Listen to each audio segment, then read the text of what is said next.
રાત્રે સૂઈ જઈએ અને સવારે જાગીએ એ વચ્ચેનો જે સમય છે એ સમયગાળા દરમિયાન આપણે ખોરાક નથી લેતા તો એ આપણો ફાસ્ટિંગ વિન્ડો કહેવાય છે. તો ઇન્ટરમિટેડ ફાસ્ટિંગમાં કેવું હોય છે, જે ફાસ્ટિંગ વિન્ડો છે, જે ભૂખ્યા રહેવાનો સમય છે, એને આપણે વધારવાનો હોય છે. જનરલી આપણે 8 થી 10 કલાક ભૂખ્યા રહેતા હોય છે, રાત્રે સૂઈ જઈએ અને સવારે જાગીએ.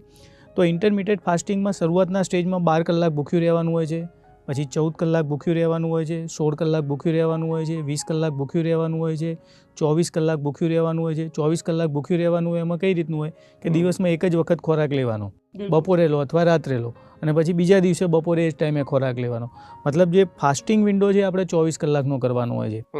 તો ફાસ્ટિંગ વિન્ડોનો મતલબ એ છે કે તમારો ખોરાક ઓછા સમયની અંદર તમે પૂરો કરો અને ભૂખ્યા રહેવાનો સમયગાળો વધારો. તો ઇન્ટરમિટેડ ફાસ્ટિંગથી કેટલાક પેશન્ટમાં બહુ જ સારા રિઝલ્ટ આવે છે.